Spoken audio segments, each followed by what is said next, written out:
Hello everyone, hello बच्चों, कैसे हैं आप सभी। This is Payal Agarwal, your chemistry mentor. I welcome you all to the YouTube platform of Ved prep chem academy. तो जैसे कि देखिए मेरे पीछे आप देख भी सकते हो, एक बहुत अच्छा ऑफर आप लोगों को मिल रहा है। पर ऑफर की वैलिडिटी जो है वो सिर्फ 31 अगस्त तक ही रहेगी। तो जो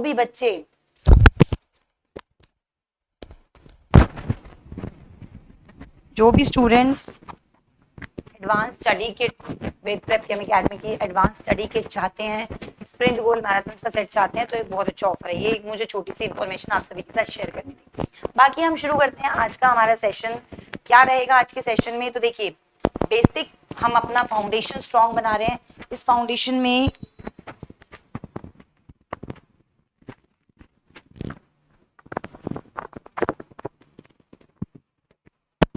फाउंडेशन सीरीज में ऑलरेडी मैंने आपको बताया था कि हम क्या क्या टॉपिक्स डिस्कस करने जा रहे हैं। हम अपने फिजिकल के फाउंडेशन को स्ट्रॉन्ग करेंगे, जो कि बेसिक हमारा वीक है। पहले हमने पढ़ा है नहीं पढ़ा है, अभी हमें आता है नहीं आता, हम उसको एकदम क्लैरिफाई करेंगे। मतलब if we are targeting our upcoming exams, तो हमें सबसे पहले अपना आगे पढ़ने से पहले हमें अपना बेस क्लियर होना चाहिए। ठीक है, तो देखिए एक तो इन्फॉर्मेशन मुझे ये देनी थी, और एक इन्फॉर्मेशन ये भी थी कि अगर आप आगे आने वाले एग्जाम्स को टारगेट कर रहे हैं और पूरा हमसे पढ़ना चाहते हैं, अभी हम यहाँ सिर्फ यूट्यूब पे, तो अभी आपको सिर्फ इस सीरीज में we are discussing basics, your basic, हम बेसिक्स क्लियर करा रहे हैं। तो बेसिक में मैंने फिजिकल में सबसे पहले बेसिक मैथ्स ही उठाया। मैथ्स में बहुत लोगों को दिक्कत होती है, तो मैथ्स में हम, क्योंकि देखिए integration, differentiation, log, anti log, ये आपको आगे के चैप्टर्स में फंसते हैं। और ना आपको फिर इसके, अगर आपने इंटीग्रेशन में आपकी पकड़ नहीं है तो आप काइनेटिक्स में आपको दिक्कत आएगी, आपको हायर ऑर्डर क्वांटम में दिक्कत आएगी। क्वांटम में तो जैसे आप एंटर करेंगे, एंटर करते ही वहां तो डिफरेंशिएशन, इंटीग्रेशन जो है वो स्टार्ट हो जाता है। वो भी अच्छे खासे फंक्शंस का, ऐसे छोटे मोटे फंक्शंस का नहीं। ठीक है, तो अगर पूरा आप हमसे पूरा सिलेबस पढ़ना चाहते हैं, तो ये एक इन्फॉर्मेशन मुझे आपको देनी थी कि ऑफर चल रहा है बैचेस पे। अप टू 60% डिस्काउंट आपको हर बैच में मिल रहा है। अगर आप पूरा लाइव पढ़ना चाहते हैं तो जैम 2027 के लिए, या फिर अभी जो नेक्स्ट जून का एग्जाम होगा 2027 वाला, 2026 वाला, या फिर गेट 2027 के लिए, मतलब नेक्स्ट एग्जाम्स के लिए टारगेट करना चाहते हैं, मतलब 2 ईयर कोर्स बेसिकली आप लेना चाहते हैं, पूरा अच्छे से चीजों को पढ़ना चाहते हैं, अभी आपके पास सफिशिएंट टाइम है, तो आप हमारा संस्कार बैच, लाइव बैच ज्वाइन कर सकते हैं। ठीक है, वो उसका प्राइस आप देख सकते हो, विजय पथ आप ले सकते हो। अगर आप रिकॉर्डेड पढ़ना चाहते हो तो रिकॉर्डेड आपको पूरे सारे लाइव, मतलब सारे लेक्चर्स आपको रिकॉर्डेड मिलेंगे, plus theory notes, plus doubt sessions, मतलब बहुत many more things you will get in these batches. ठीक है, इसी तरीके से अगर आप IIT जैम अभी वाला जो 2026 का एग्जाम है उसको टारगेट कर रहे हैं, या अभी जो दिसंबर का एग्जाम होगा उसको आप टारगेट कर रहे हैं, गेट भी आने वाला है, आप सबको पता है, डेट आ चुकी है गेट की फरवरी में, तो आप इनमें से किसी भी एग्जाम को अगर टारगेट कर रहे हैं तो आप ये बैचेस ज्वाइन कर सकते हैं। हमारा लाइव बैच आप ज्वाइन कर सकते हैं, सुपर बैच हमारा live batch, super batch offline अगर आप पढ़ना चाहते हैं तो ऑफलाइन आप ज्वाइन कर सकते हैं GTB नगर दिल्ली, और विजय पथ बैच रिकॉर्डेड बैच हमारा आप ज्वाइन कर सकते हैं। तो सभी बैचेस पे एक अच्छा ऑफर आपको मिल रहा है, इवन एडवांस स्टडी किट पे भी आपको एक अच्छा ऑफर मिल रहा है। ठीक है, और देखिए एक पूरी टीम है, एक फैकल्टी टीम है, एक हाईली एक्सपीरियंस और एक अच्छा स्टडी मटेरियल है, ऑथेंटिकेटेड। इसी वजह से ये रिजल्ट हम ओवर द ईयर्स प्रोड्यूस कर पा रहे हैं। तो रिजल्ट आप देख सकते हैं, और इस रिजल्ट का अगर आप भी हिस्सा बनना चाहते हैं तो मैं वही कहूंगी कि आप बहुत ज्यादा डिले ना करें, आज ही अपना मतलब एनरोल हो जाइए किसी बैच में और आराम से पढ़िए सभी फैकल्टी से, अपने सब्जेक्ट को, कंटेंट को मजबूत बनाइए, और आगे आने वाले सारे एग्जाम्स को फिर हम वन बाय वन टारगेट करेंगे और फोड़ देंगे। ठीक है, तो ये हमारा टारगेट है। चलिए, तो आज का हम शुरू करते हैं लेक्चर कुछ क्वेश्चंस के साथ। तो हमने लास्ट क्लास में, जिसने भी इससे पहले लेक्चर नहीं लिया है, तो सबसे पहले तो मैं वो कहूंगी पहले आप जाकर इंटीग्रेशन का जो फर्स्ट लेक्चर है वो देख लीजिए। ठीक है, कल ही हुआ था। पहले तो हाँ, हेलो हेलो हेलो सभी बच्चों को हेलो। ठीक है, कमेंट सेक्शन में सब लिख रहे हैं हेलो हेलो हेलो, हेलो बच्चों हेलो। ठीक है, तो देखिए अगर देखो इंटीग्रेशन में मैंने बहुत सारे रूल्स आपको पढ़ाए थे, कुछ बेसिक इंटीग्रेशंस बताए थे कि ये आपको पता होने चाहिए। ठीक है, कि साइन एक्स का क्या होता है, कॉस एक्स का क्या होता है, e⁻x का कैसे होता है। फिर हमने इसमें कुछ रूल्स पढ़े थे, इंटीग्रेशन के कुछ रूल्स पढ़े थे, पहले इसका मतलब समझा था, फिर हमने कुछ रूल्स पढ़े थे। रूल्स में कि अगर हम दो फंक्शंस को ऐड करते हैं तो क्या, कैसे इंटीग्रेशन किया जाता है, अगर हम किसी फंक्शन को किसी कांस्टेंट से मल्टीप्लाई करें तो इंटीग्रेशन, अगर कोई कांस्टेंट फंक्शन के अंदर मल्टीप्लाई है तो कैसे कांस्टेंट को सॉल्व करना है, वहां मैंने कांस्टेंट रूल का आपको बताया था। ठीक है, तो मुझे ऐसा लगता है वो सबको क्लियर हो गया होगा। फिर हमने इसमें प्रोडक्ट रूल पढ़ा था कि इंटीग्रेशन में प्रोडक्ट रूल कैसे लगता है, राइट। तो आई गेस यहाँ तक सभी को सारी चीजें क्लियर है। अब हम नेक्स्ट कुछ क्वेश्चंस करते हैं, जो भी हमने अभी तक पढ़ा है उस पर बेस कुछ क्वेश्चंस करते हैं। जैसे कि देखो, अब अगर हमें इस तरीके से ये दे दिया, इसका मुझे इंटीग्रेशन सॉल्व करना है। बेसिकली ये मेरा पूरा एक फंक्शन है। अब आप देख सकते हो यहाँ पर ये जो मेरा पूरा फंक्शन है, ये बेसिकली 3x² 6x 4 इनके कॉम्बिनेशन से बना हुआ है। तो ऐसे केसेस में मुझे पता है जब हमारा फंक्शन एड अप हो, मतलब ऐड कर करके निकालते हैं हम किसी फंक्शंस को, तो हम क्या करते हैं उस केस में उनके इंटीग्रेशंस को भी खोल देते हैं। मतलब यहाँ पर बेसिकली होगा क्या, integration 3x² plus integration 6 into x plus 4 का इंटीग्रेशन dx, ये आएगा into dx into dx into dx, ठीक है, ये आएगा। प्लस देखो इंटीग्रेशन करने के बाद सी तो सब में आएगा ही, कि मैंने बताया था। अभी हम कौन से इंटीग्रेशंस को पढ़ रहे हैं, अभी हमने सिर्फ इनडेफिनेट इंटीग्रल्स को ही डिस्कस किया, अभी हमने डेफिनेट की कहानी नहीं पढ़ी है, ठीक है। We have discussed already, we have discussed up till now only indefinite integrals, ठीक है। तो अच्छा देखो, अब एक्स के स्क्वायर का इंटीग्रेशन, पहली बात तो जो कांस्टेंट होता है वो बाहर आ जाता है, हमें एक चीज पता है। इस क्वेश्चन को ना आप देखो, पहले मैं पूरा सॉल्व करती हूँ फिर आपको डायरेक्ट मेथड बताती हूँ। आप कांस्टेंट बाहर ले आएंगे। अब एक्स की पावर 2 है, उसको क्या लिखेंगे, तो इंटीग्रेशन में पता है पावर में एक ऐड हो जाता है तो 3, और फिर जो कांस्टेंट ऊपर पावर में आया है वही हमारा डिवाइड में आ जाए, तो इस 3 से 3 कट जाएगा। कहने का मतलब है कि आप जब इसका इंटीग्रेशन करोगे तो एक्स की पावर 3 बचेगा।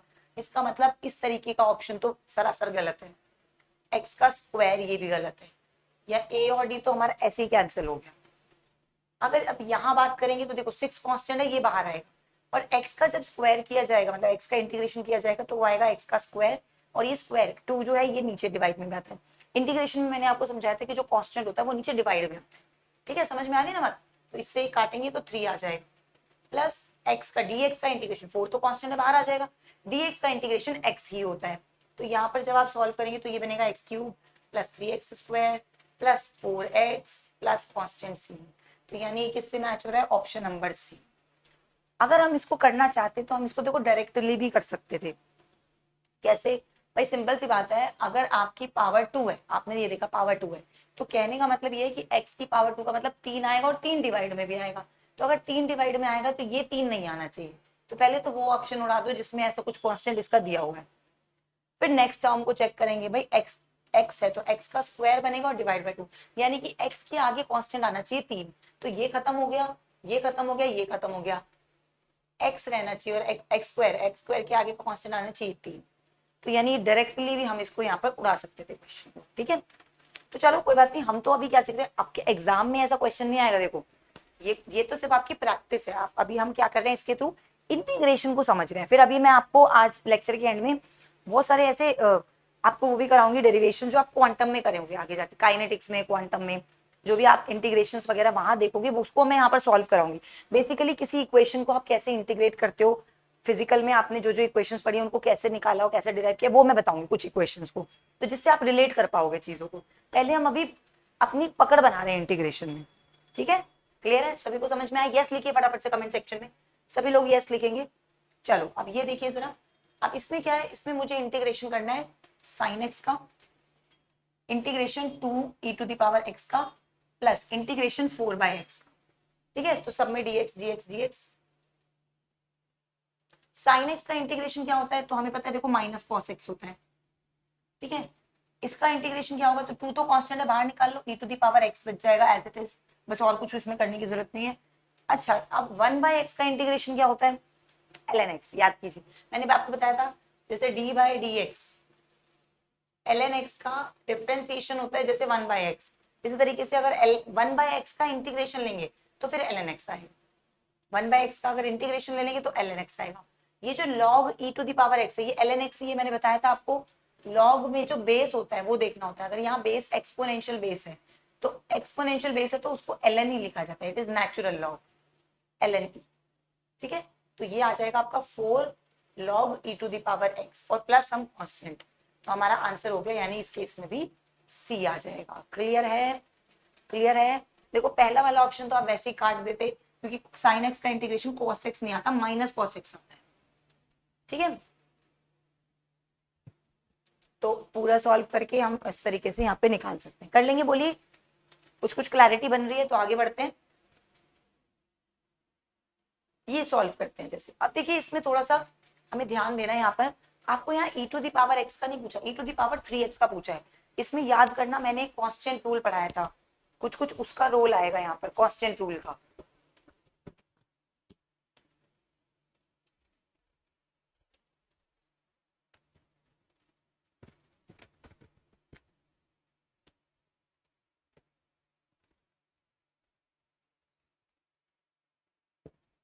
कैसे करेंगे इसको सॉल्व?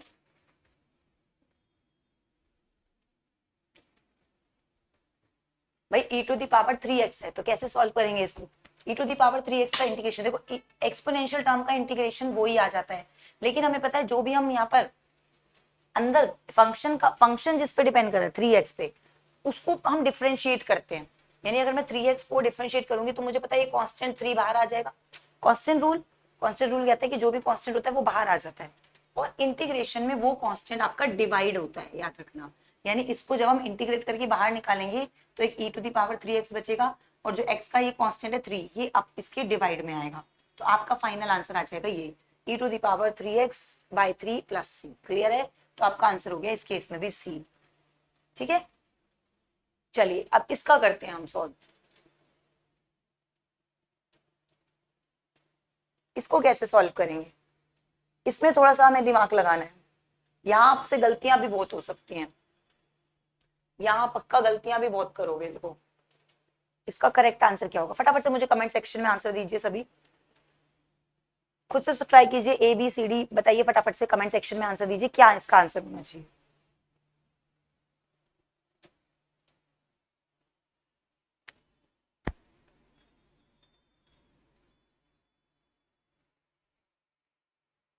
देखो यहाँ पर अगर आप इस फंक्शन को ध्यान से देखोगे ना, तो ये फंक्शन आपका 1/x टाइप का फंक्शन है। इस x में कांस्टेंट मल्टीप्लाइड है, पहली बात तो मैंने आपको बताया था जब भी कांस्टेंट वाला फंक्शन होता है तो आप क्या करते हो, एज इट इज उसको इंटीग्रेट करो, मतलब 1/2x, 1/x का इंटीग्रेशन हमें पता है क्या होता है ln x, तो इसको आप पहली बात तो लिख सकते हो ln 2x + 3, मतलब इस फंक्शन का इंटीग्रेशन करोगे तो पहली बात तो ये बनेगा ln 2x + 3 बनेगा। अब ये जो कांस्टेंट आएगा, ये जो 2x + 3 है, ये अंदर इस पे ये पूरा आपका फंक्शन x, मतलब पूरा x नहीं है इस केस में, 2x + 3 है, तो ये जो 2x + 3 है इसको आप डिफरेंशिएट करेंगे तो आपका एक कांस्टेंट यहाँ से बाहर निकलेगा 2, इधर से कांस्टेंट क्या बाहर निकलेगा 2। तो मैंने बताया था कांस्टेंट रूल कहता है कि जो कांस्टेंट बाहर निकला है उसको हम इंटीग्रेशन में डिवाइड करते हैं बाद में वैल्यू में।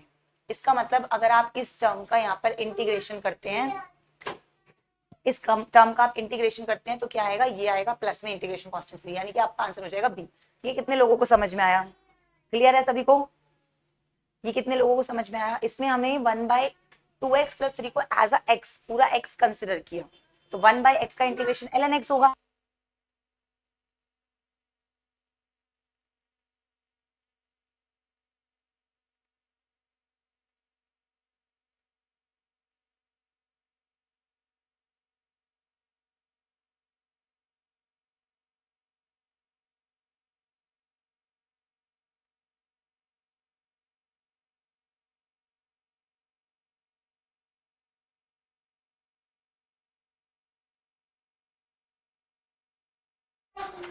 ठीक है, तो ये मुझे लगता है सबको समझ में आ गया होगा, आई होप सबको समझ में आया। यस लिखिए फटाफट से, क्योंकि देखो ये इस तरीके के इंटीग्रेशन आपको बड़े परेशान करते हैं और ये आपके आगे क्वांटम वगैरह में आप देखेंगे बहुत काम आएंगे। ठीक है,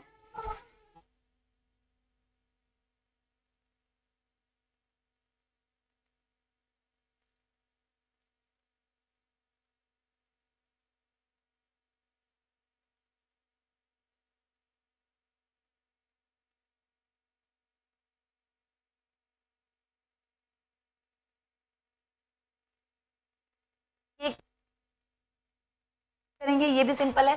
sin 30 का इंटीग्रेशन हमें पता है क्या होता है, -cos x, तो -cos x यानी इस केस में तो वैल्यू ही दी हुई है -cos 30, तो cos 30 हमें इतना पता है क्या होता है cos 30, या थोड़ा बहुत ट्रिग्नोमेट्री की हमें वैल्यूज थोड़ी बहुत पता होनी चाहिए। sin 30 इज 1/2, cos 30 इज √3/2, तो आंसर हो गया आपका -√3/2 प्लस सी, -√3/2 प्लस सी। अच्छा अब एक चीज देखना, अब एक चीज देखिएगा यहाँ पर, आपका ये कहीं भी ऑप्शन नहीं है क्योंकि हमने गलती की है। बेसिकली इसमें ये जो साइन 30 ये तो एक कांस्टेंट है क्योंकि इसकी वैल्यू तो फिक्स है। अच्छा ये हमने गलत कर दिया, यहाँ पर गलत कर दिया, ये गलत है, ये नहीं होगा। देखो समझो इस चीज को, बेसिकली हमने ये जो साइन 30 लिया ये तो एक कांस्टेंट है, वेरिएबल थोड़ी ना है। अगर यहाँ साइन एक्स होता जो कि मतलब एक्स, तो हम इसका इंटीग्रेशन इस तरीके से cos x लिखते। मतलब साइन आप साइन के साथ कोई वेरिएबल नहीं ले रहे हैं, एक्स ले रहे हैं, आप एक फंक्शन फिक्स वैल्यू ले रहे हैं, दैट इज साइन 30। तो जो मैंने गलती की, मोस्ट ऑफ द बच्चे यही गलती करते हैं। देखो साइन 30 एक फिक्स वैल्यू है जिसकी वैल्यू होती है 1/2, तो ये तो एक कांस्टेंट है, कांस्टेंट को तो आप बाहर निकाल लेंगे, अंदर रह जाएगा इंटीग्रेशन ऑफ dx। यानी बेसिकली इसमें हमें dx का इंटीग्रेशन सॉल्व करना था, और dx का इंटीग्रेशन क्या आता है, x आता है, तो ये आ जाएगा x/2 + c। आंसर हो जाएगा हमारा c। कितने लोगों को समझ में आ गया? देखो साइन 30, साइन अगर x है मतलब वेरिएबल ही नहीं है ना इसमें, तो साइन के साथ वेरिएबल कहाँ है, कांस्टेंट टर्म है। 30 डिग्री की तो वैल्यू हमें पता होती है, ठीक है।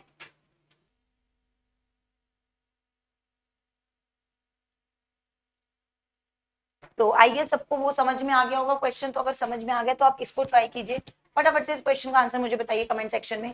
सभी लोग देंगे आंसर इसका।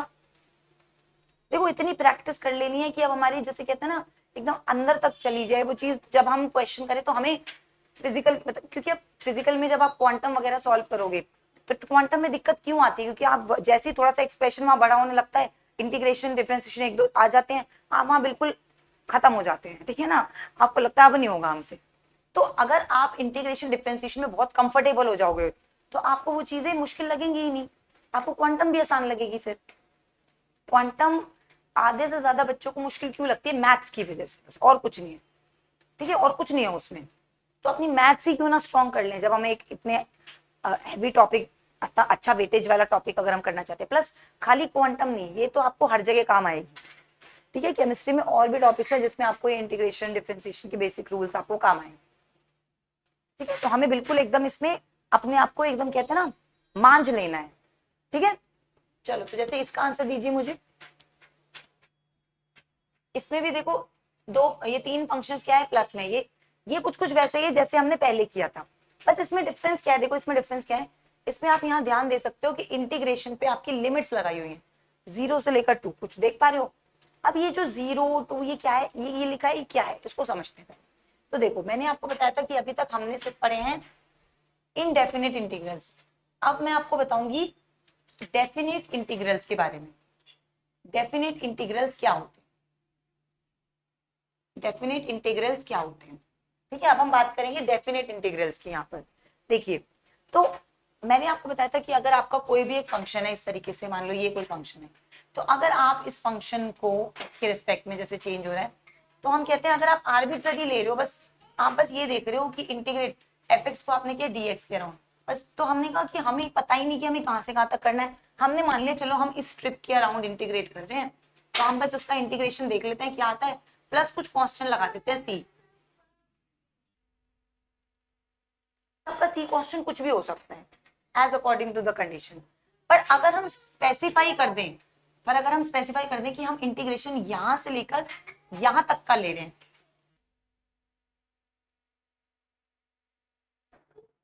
मतलब हम स्पेसिफाई कर दें कि हम इंटीग्रेशन अपना इस लिमिट मतलब x की वैल्यू जब 3 है और x की वैल्यू जब 5 है तब तक इन इसके बीच बीच का, यानी ये पूरा एरिया हमें डिस्कस करना है। ये पूरा एरिया मैंने आपको बहुत अच्छे से बताया था, इंटीग्रेशन का मतलब होता है area under the curve. Area under the curve यानी कि अगर आप इस fx को इंटीग्रेट कर रहे हैं with respect to ds over the certain limits 3 से लेकर 5 तक, तो हम कहेंगे आप बेसिकली यहाँ इसका इसके इस ग्राफ इतने हिस्से के नीचे नीचे के एरिया की बात कर रहे हैं। और ये एरिया अंडर द कर्व देखना हमें बहुत ज्यादा काम आएगा जब हम थर्मोडायनेमिक्स में वर्क की बात करेंगे। मैं एक बार थोड़ा सा यहाँ पे कॉन्सेप्ट को आगे लेके जाती हूँ, आपको वर्क का समझाती हूँ। यहाँ पर देखो याद करो हम पढ़ते हैं केमिस्ट्री का जो वर्क होता है वो क्या होता है, -p एक्सटर्नल dv, ऐसे पढ़ते हैं। ऐसा क्यों लेते हो आप, मतलब ये क्या है बेसिकली, ये क्यों लिया हमने। तो देखो हम ये कहते हैं इसको आप कैसे कैसे इंटरप्रेट कर सकते हो। पहली बात तो ये फॉर्मूला कैसे निकला, तो ये पर चलो इतना डिटेल में मैं नहीं जाती, मुझे वैसे तो मैं बता देती हूँ वर्क कैसे होता है। वर्क होता है फोर्स इनटू डिस्प्लेसमेंट, हमें पता है फिजिक्स का वर्क। अब क्योंकि प्रेशर होता है फोर्स अपॉन एरिया, तो हम इसको लिख सकते हैं फोर्स को प्रेशर इनटू एरिया, और एरिया और लेंथ बन जाता है वॉल्यूम। तो प्रेशर और वॉल्यूम को वर्क लिखा जाता है केमिस्ट्री में। ये हमारा फिजिक्स का वर्क होता है और ये हमारा केमिस्ट्री का वर्क होता है। केमिस्ट्री का वर्क होता है पीवी वर्क, फिजिक्स का वर्क होता है F into displacement, force displacement, इनकी बातें की जाती है। तो यहाँ पर अगर मैं P और V के बीच में ग्राफ प्लॉट करूँ, अभी मैं सबको पता है किसी भी आइडियल गैस के लिए प्रेशर और वॉल्यूम का कर्व हाइपरबोला आता है इस तरीके का, यानी कि प्रेशर इनवर्सली प्रोपोर्शनल होता है वॉल्यूम के, अगर हम काम कर रहे होते हैं कांस्टेंट टेम्परेचर और मोल्स पे। बॉयल्स लॉ यही कहता है, ठीक है। तो देखिए यहां पर अगर मैं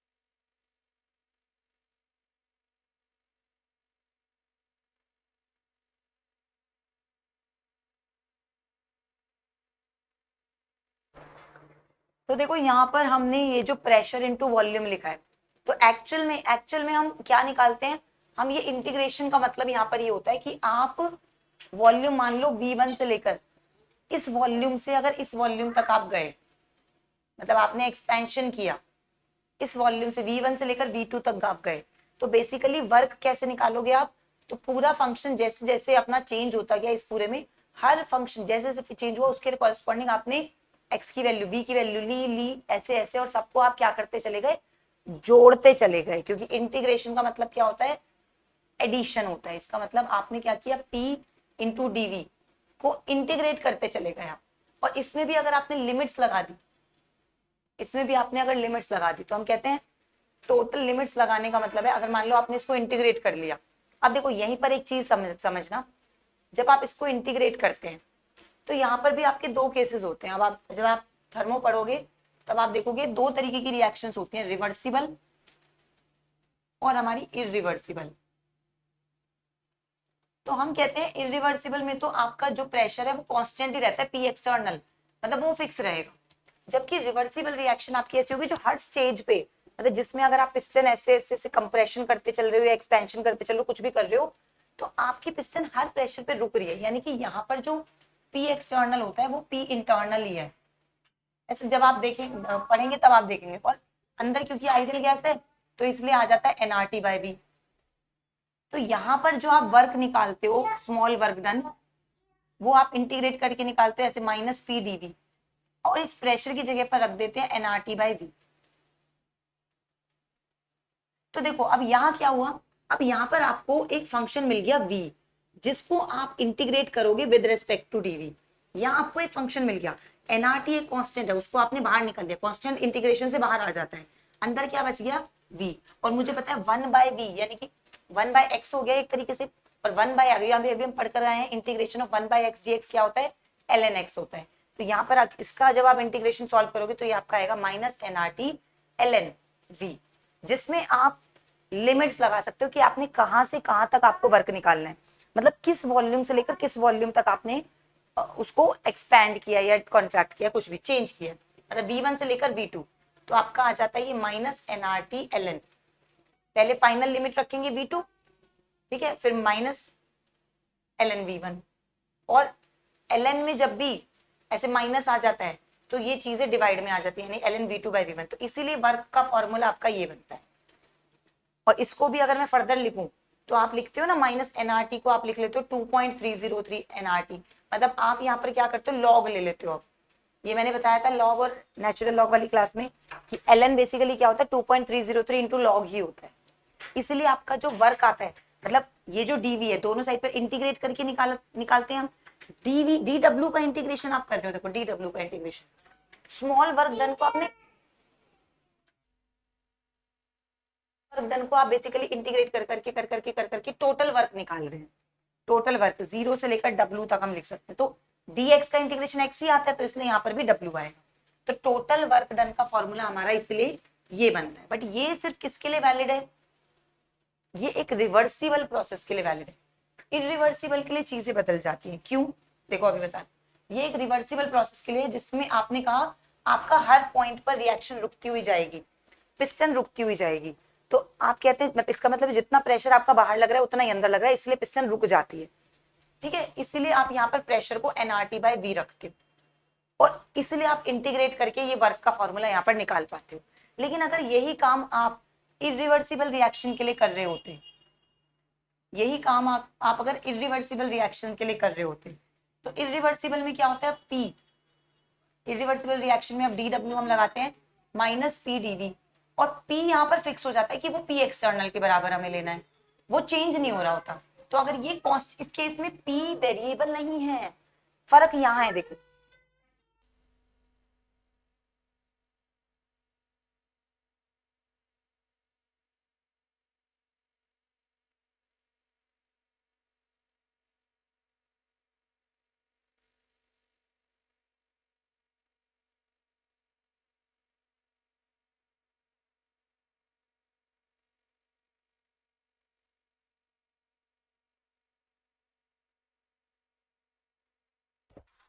तो डिफरेंस कहाँ है? देखो डिफरेंस समझिए, डिफरेंस है कि यहाँ आपका प्रेशर मान लेते हैं हम एक्सटर्नल के बराबर है, चेंज नहीं हो रहा, ये कांस्टेंट है।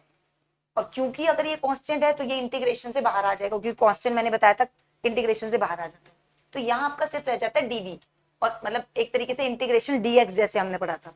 तो इसलिए इसका इंटीग्रेशन जब आप करते हो तो वो वी ही आता है, और इसमें जब लिमिट्स लगाते हैं v1 से लेकर v2, मतलब किसी वॉल्यूम v1 से v2 हम गए, तो आपका आता है minus P external v2 minus v1। इसलिए आपका वर्क का फॉर्मूला इरिवर्सिबल रिएक्शन के लिए तो ये आता है। जबकि अगर रिवर्सिबल रिएक्शन है जिसमें हम कहते हैं हर स्टेप पे आपके पिस्टन रुकते हुए गई, मतलब अंदर का और बाहर का प्रेशर दोनों बराबर है, तो अब अंदर का प्रेशर गैस डिसाइड करेगी। तो यहाँ पर होता क्या है कि ये पी आपका एक वेरिएबल बन जाता है वॉल्यूम के टर्म्स में, तो उसको फिर हम इंटीग्रेट कर देते हैं उसके फंक्शन के अकॉर्डिंग। तो क्या ये इंटीग्रेशन समझ में आया? ठीक है, तो ये देखो इंटीग्रेशन का बेसिक पता है, इसी तरीके से आप पता होगा तो ही आप उसको अप्लाई कर पाएंगे चीजों पे। ठीक है, तो यहाँ मैं आपको ये समझाना चाह रही हूँ कि बेसिकली अगर आपने यहाँ पर पीडीवी ले लिया, तो बेसिकली पीडीवी आपका क्या बताएगा? हर एक पी के लिए जो जो वी है उसको आप ऐड कर रहे हो, इसका मतलब ये निकाल रहे हो, ये पूरा area. Integration y d x basically क्या होता है? एरिया अंडर द कर्व ही होता है, एरिया अंडर द कर्व ही होता है। इसीलिए हम कहते हैं, इसलिए हम कहते हैं कि अगर आप पीवी कर्व का एरिया निकाल दोगे ना, तो वो एक तरीके से वर्क ही है। पीवी कर्व का एरिया वर्क ही रिप्रेजेंट करता है। वर्क रिप्रेजेंट करता है क्या? Area under PV curve, area under PV curve. लेकिन फिर किसके लिए? ओनली फॉर रिवर्सिबल के लिए। इरिवर्सिबल में थोड़ी सी चीजें बदल जाती हैं, लॉजिक कॉन्सेप्ट इंटीग्रेशन का नहीं बदलता, उसे अप्लाई करने का बदल जाता है। और उसके लिए फिर आपको, उसको मैं यहाँ नहीं पढ़ाऊंगी, सारी चीजें हम यहाँ नहीं पढ़ा सकते।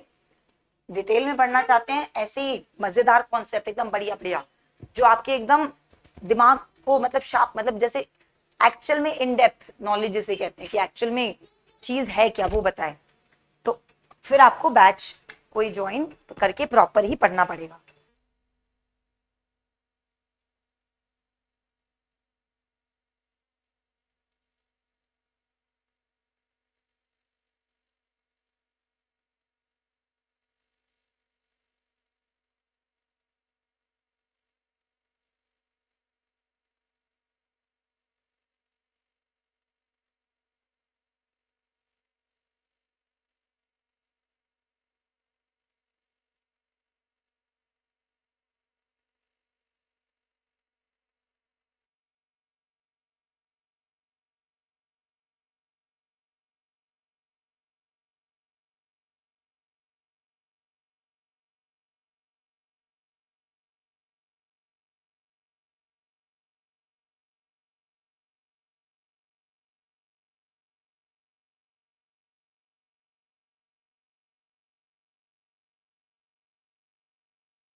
बीच में मुझे ऐसा लगता है वीडियो में कुछ पॉज आ गया था, तो उस वजह से आप, कोई बात नहीं, दोबारा देख लेते हैं जो हमने किया है, एक बार दोबारा देख लेते हैं। कुछ पॉज आ गया था वीडियो में। तो मैंने आपको यहाँ पर ये बता रही थी मैं कि इस तरीके से हम इंटीग्रल्स को निकाल सकते हैं। अब लेकिन अगर मुझे ये वाला इंटीग्रल सॉल्व करना होगा तो इसके लिए हमें, मैंने आपको बताया, ये लिमिट्स आपको लेनी है, अपर लिमिट और लोअर लिमिट आपको यहाँ पर लेनी है। तो अपर लिमिट और लोअर लिमिट आपको लेनी है, तो इसका मतलब क्या है, आपको वहां पर लिमिट्स यहाँ पर चेक करनी पड़ेंगी, चीजें यहाँ पर देखनी पड़ेंगी कि कहाँ से कहाँ आप ले रहे हो। और उसका तरीका क्या है, और उसका तरीका क्या है कि आप, ये हमने पढ़ लिया, ठीक है। डेफिनेट इंटीग्रल का मतलब होता है कि इसका इंटीग्रेशन करके आपका जो भी फंक्शन आएगा, अब आप उसमें प्रॉपर उसकी वैल्यू निकालेंगे कि फाइनल लिमिट और लोअर लिमिट क्या है, अपर लिमिट और लोअर लिमिट क्या है प्रॉपर, ठीक है। क्लियर है सभी को? अपर लिमिट और लोअर लिमिट क्या है वो हम यहां से चेक कर सकते हैं, राइट। ठीक है, मतलब हमें, आपको यहाँ पर क्या करना पड़ेगा, जो भी जी आपका फाइनल है माइनस इनिशियल, जो भी फंक्शन आएगा, upper limit minus lower limit.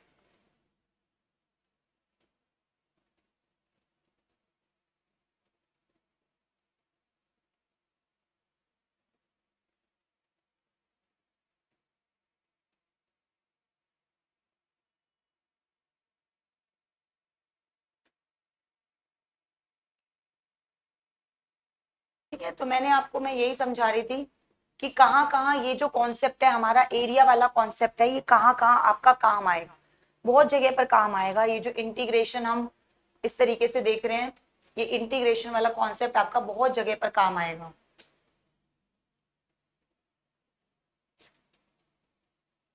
चलिए तो इसको सॉल्व करते हैं, इस क्वेश्चन को सॉल्व करते हैं।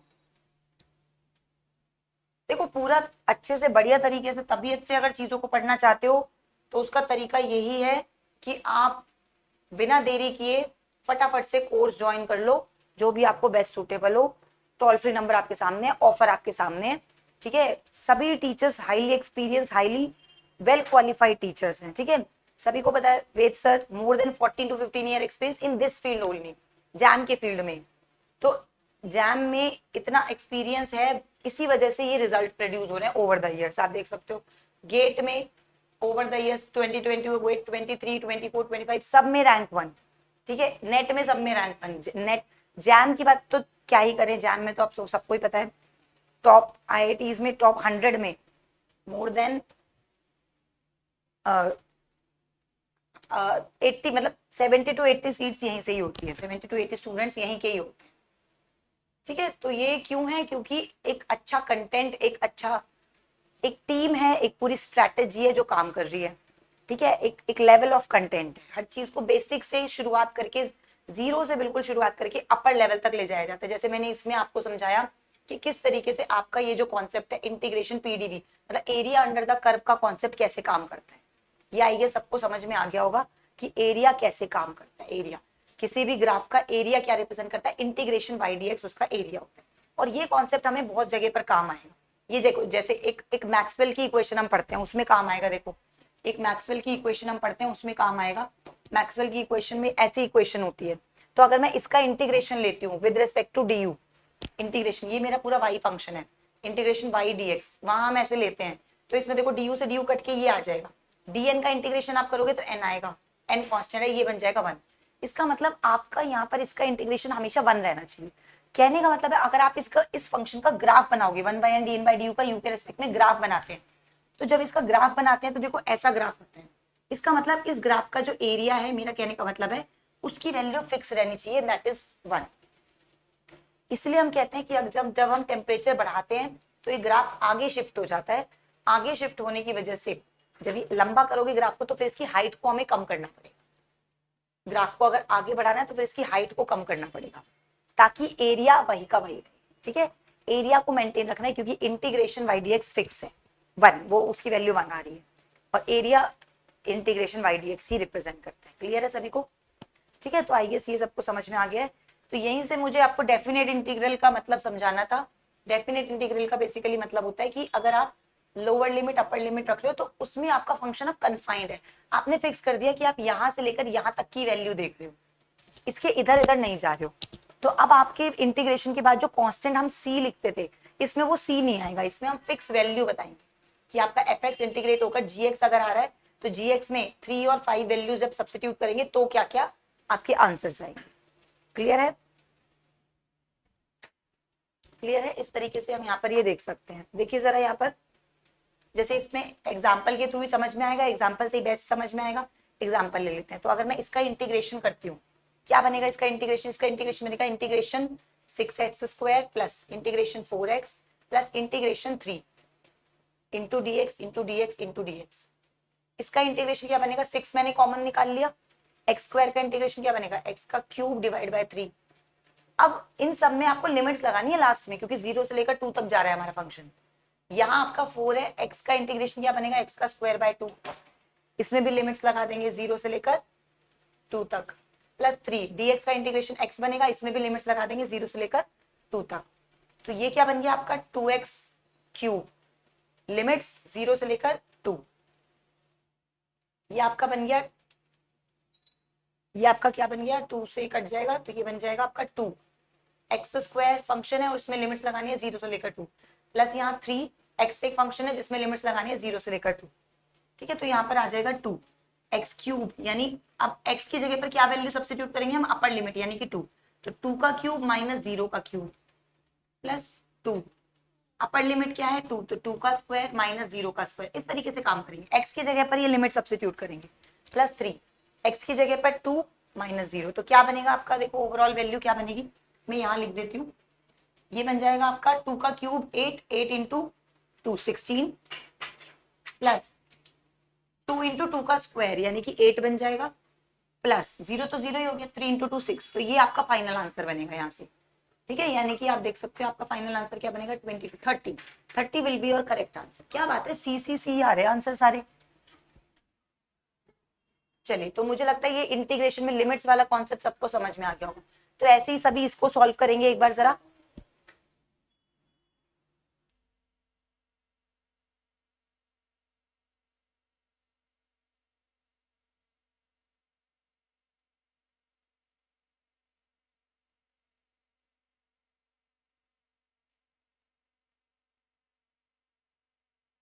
करेंगे सभी, सबका क्या, देखिए फटाफट से इसका आंसर मुझे बताइए तब कमेंट सेक्शन में ABCD।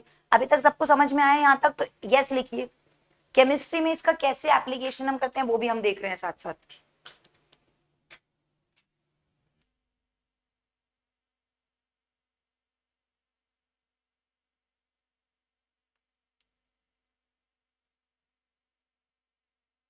करके देखते हैं इसको। अब 1/x का इंटीग्रेशन हमें सबको पता है ln x आता है। अब इस ln x में हम लिमिट्स लगाएंगे e और e टू दी पावर 4। देखने में मुश्किल लग रहा है कुछ नहीं, देखो बहुत सिंपल है। अब फंक्शन हमारा कैसे लिखा जाता है? अपर लिमिट यानी x की जगह पर आएगी आपकी upper limit e to the power 4 minus x की जगह पर ही आ जाएगी आपकी लोअर लिमिट e। ठीक है, अच्छा देखो, अब ln में ln का मतलब होता है आपका बेस e है, मतलब ln का मतलब होता है कि आपका ये log है, log में बेस e है, e की पावर 4 है। यहाँ पर भी हम इसको लिखेंगे log में बेस e है और e है। तो मैंने आपको याद कीजिए एंटी लॉग लॉग में एक चीज समझाई थी कि अगर आपका जिस चीज का आप लॉग निकाल रहे हो वही आपका बेस है तो आपकी वैल्यू हमेशा 1 आएगी। जैसे हम पढ़ते हैं log 10 हमेशा 1 होता है, क्यों?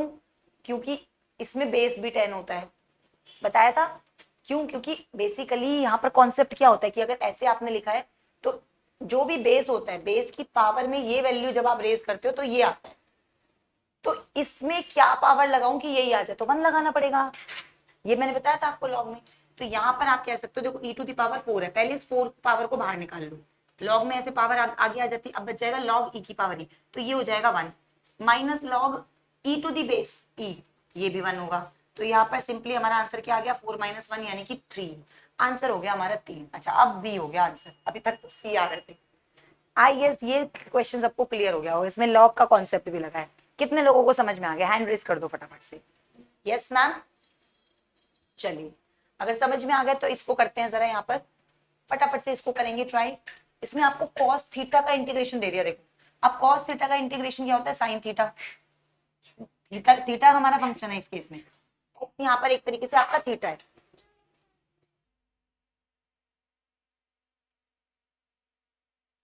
एक्स आपका यहाँ पर एक तरीके से थीटा है, तो कॉस थीटा का इंटीग्रेशन साइन थीटा, जिसमें आपको वैल्यू लगानी है 0 से लेकर π/6, यानी कि आप रखोगे साइन π/6 माइनस साइन 0।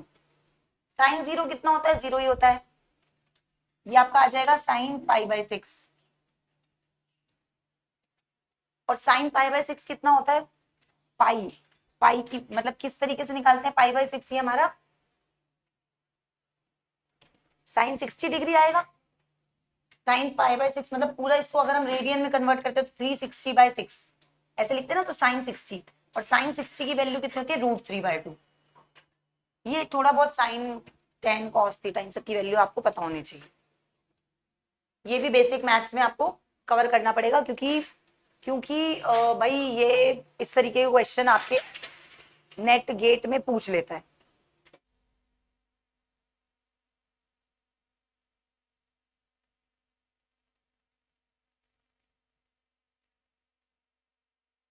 क्लियर है सभी को, आई गेस ये सबको क्लियर हुआ। नेक्स्ट क्वेश्चन पे चले, चलिए नेक्स्ट क्वेश्चन पे चलते हैं। ये जैसे इसका इंटीग्रेशन मुझे दे दिया, इसका इंटीग्रेशन देखो क्या होगा। अब यहाँ साइन 2x है, देखो यहाँ पर अब क्या करना है, साइन का इंटीग्रेशन हमें पता है क्या होता है, माइनस कॉस। तो एक तो माइनस कॉस 2x तो एज इट इज आएगा, और अगर अंदर कांस्टेंट है, अभी मैंने बताया था कि अगर फंक्शन के अंदर कांस्टेंट है तो वो जो कांस्टेंट होता है वो डिवाइड में आता है यहाँ पर। अगर फंक्शन के बाहर कांस्टेंट होता है तो वो बाहर ही आ जाता है, पर अगर फंक्शन के जिसके अपॉन जो वेरिएबल अगर आप ले रहे हो वो उसमें कोई कांस्टेंट इन्वॉल्व है तो वो कांस्टेंट फिर आपका डिवाइड में चला जाता है। तो यहाँ पर 2 आपका डिवाइड में चला जाएगा, तो इसमें हम फिर लिमिट्स लगा देंगे कहां से, 0 से लेकर π/4 तक। तो ये आपका आ जाएगा -1/2 cos 2 into π/4 minus cos 2 into 0। तो देखो ये तो बन जाएगा -1/2 cos π/2। cos π/2 क्या होता है, 180। पाई पाई को जब आप कन्वर्ट करते हो तो 360 आता है, डिग्रीज में कन्वर्ट करोगे, ये रेडियन में है तो डिग्रीज में कन्वर्ट करेंगे तो 360/2 180 आएगा। ठीक है, cos 180 होता है -1। मुझे लगता है ट्रिग्नोमेट्री भी कुछ ना कुछ थोड़ी बहुत करानी पड़ेगी, ऐसा ही है। cos 0 होता है 1, तो ये हो जाएगा -1 -1, -2 से 2 -2 हो जाएगा, आंसर आ जाएगा इसका 1। आंसर हो गया इसका 1। ठीक है, तो देखो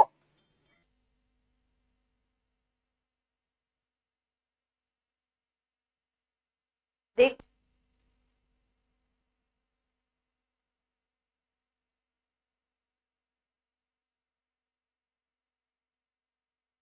अरे वो कितनी इंपॉर्टेंस है मैथ्स की, ट्रिग्नोमेट्री, हमारे इंटीग्रेशन डिफरेंशिएशन हर जगह ये आपको काम आएगा फिजिकल में। ठीक है, तो इसको एक बार में हम खत्म कर देंगे। चलिए अब कुछ ग्राफ के क्वेश्चन करते हैं। जैसे ये देखो, ये ग्राफ का क्वेश्चन हमें दे दिया। ऐसे क्वेश्चन आपको थर्मो वगैरह में अपने बहुत देखने को मिलेंगे, जब आप थर्मोडायनेमिक्स वगैरह पढ़ोगे तो इस तरीके के क्वेश्चन बहुत मिलते हैं, क्योंकि वहां हम एरिया अंडर द कर्व की बातें कर रहे होते हैं।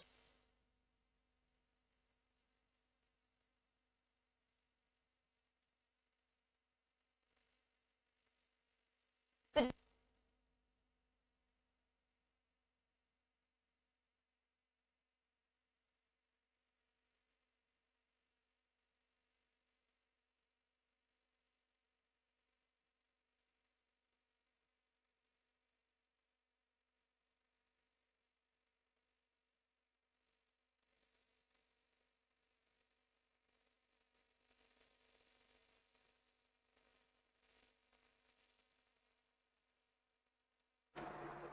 सॉरी वॉइस की प्रॉब्लम थी। चलिए इसमें मैं ये बता रही हूँ कि बेसिकली आपको यहाँ पर क्या करना है, इंटीग्रेशन करना है यहाँ 0 से लेकर 4 तक y/dx। यानी बेसिकली यहाँ पर इंटीग्रेशन का मतलब है आपको यहाँ पर एरिया निकालना होगा, एरिया अंडर द कर्व आपको यहाँ पर कैलकुलेट करना होगा।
तो यहाँ पर बेसिकली आपको क्या निकालना है, एरिया अंडर द कर्व यहाँ पर फाइंड आउट करना है, वो हमने देख लिया। और लिमिट्स भी हमारी क्या रहेंगी, 0 से लेकर 4 तक, ये बताया मैंने आपको, यानी कि पूरा आपको एरिया निकालना है। तो इसका एरिया देखो कैसे निकालेंगे, मैथ्स हमें सिखाती है। यहाँ एक ट्राइंगल दिख रहा है आपको, राइट एंगल, और एक रेक्टेंगल।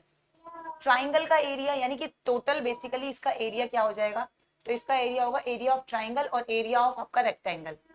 तो ट्राइंगल का एरिया होता है half into base, half into base into height, ठीक है। और रेक्टेंगल का एरिया होता है आपका लेंथ इंटू ब्रेथ, ठीक है। तो यहां पर देखो आप, इसका बेस कितना है, 0 से लेकर 2 तक। और हाइट की अगर हम बात करें तो हाइट की वैल्यू कितनी है, मैग्नीट्यूड वाइज 5। तो ये तो आपका ट्राइंगल का एरिया हो गया। अब यहाँ लेंथ कितनी है, तो 2 है, 4 माइनस 2, और हाइट कितनी है 5।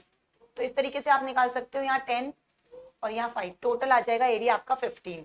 तो यही आपका इंटीग्रेशन की वैल्यू होगी, बेसिकली यही इंटीग्रेशन की वैल्यू होगी।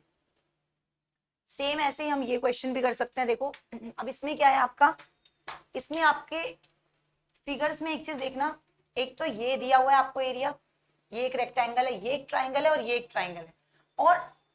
और देखो थोड़ा सा अगर हम मैथमेटिक्स में जाएंगे, पहली बात तो टोटल एरिया, जब हमें इंटीग्रेशन दे दिया बाई डी एक्स का मतलब एरिया दे दिया, और लिमिट्स भी देखो 0 से लेकर 8, मतलब 0 से लेकर 8 इस पूरे का दे रहा है।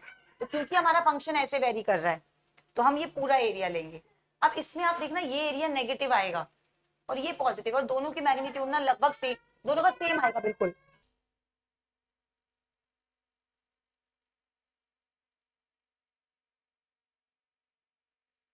दोनों का एरिया क्या आएगा, बिल्कुल इक्वल आएगा और नेगेटिव आएगा, एक का पॉजिटिव एक का नेगेटिव, तो इन दोनों का तो कैंसिल हो जाएगा, बचेगा यानी सिर्फ इसका। तो निकाल लो डायरेक्टली, एरिया क्या आएगा,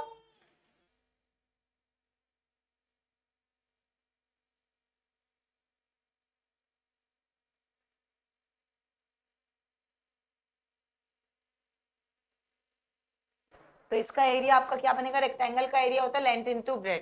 लेंथ कितनी है इसकी 4, 0 से लेकर 4, और हाइट कितनी है 8, 8 2 जा ये आ जाएगा, 8 4 जा 32। तो आंसर हो गया आपका 32। इस तरीके से हम सॉल्व कर सकते हैं, मतलब जैसे भी आपको क्वेश्चन दे, आई होप आप सब कुछ क्लियर हो गया होगा, समझ में आ गया होगा। तो देखो इंटीग्रेशन मुझे ऐसा लगता है अब आप कर लोगे, मैंने सारे रूल्स पढ़ा दिए, उनका एप्लीकेशन पढ़ा दिया, केमिस्ट्री में वो कहाँ का यूज होते हैं। बाकी जब हम आगे क्वांटम वगैरह हायर टॉपिक्स पे जाएंगे, तो वहां आप ये सारे रूल सारी चीजों का दोबारा से आप एप्लीकेशन देखोगे, सारी वही चीजें, ठीक है, कुछ भी नया नहीं है।